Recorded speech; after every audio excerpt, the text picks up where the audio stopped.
রেখে তাকে তা সেটা সম্পূর্ণ মা নিয়ে চলে যায়। আমার এখন খুব কষ্ট হয় যে আমার সেদিন নিষ্পাপ শিশুটা কি দোষ করেছিল, তাকে যেভাবে আমি হয়তো মা হয়ে কোনোদিনই বলতে মা যেমন আমাকে মেয়ে স্থান দিয়েছে, আমার কিছু কষ্ট হলে আমি কিছু চাইলে সে অভাবটা পূর্ণ করে দিচ্ছে। কিন্তু আমি এক নারীর টান মা হয়ে যখন মা জানিয়ে চলতে পারছে না, তখন চুলের মুঠি ধরে এত মেরেছিল, সেই সময়টা আমি তখন নিতে পারছি। তাই মা তো মায়ের কাছে তো মা, আমার কাছে মা, এটা জগতের মা। কিন্তু আজকে আমি যাই চাই না চাইতে মা সেই দুঃখটা পূরণ করে। আমি জানি ওদের কিছু ইতিহাস থাকবে, যেটা তোমার হয়তো লীলা, তুমি চেয়েছিলে তোমার মেয়েকে রক্ষা করে নিয়েছিলে, কারণ সেদিন মারার কথা ছিল আমাকে। কেমন করে তুমি আমাকে আটকে দিলে মা?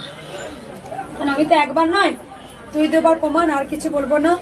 তবে একটা কথা বলবো যে সবাই, আমি জানি অনেকে অনেক কথা বলেন, আমি অনেক কটু কথাও শুনি, কিন্তু আমি কেন এলাম, আমি হাসি মুখে উড়িয়ে দিই। একদিন আপনাদের সবার সামনে আসবে, সেদিন সত্যি ওই মেয়েটা কি করেছিল।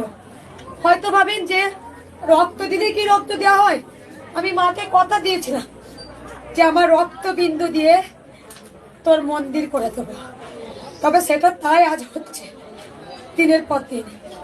কিন্তু আমি শুধু একটা কথাই বলতে চাই যে যুদ্ধ লড়াই মায়ের মন্দির নিয়ে, এ লড়াইয়ে হার নেই, সত্যের জয় হবে। তবে একটা জানি, মহাভারতে যে যুদ্ধ হয়েছিল, হয়তো দুর্যোধন খুব সুখে ছিলেন, অর্জুন তিনি রাস্তায় পথে পথে তিনি অনেক কষ্ট করেছিলেন।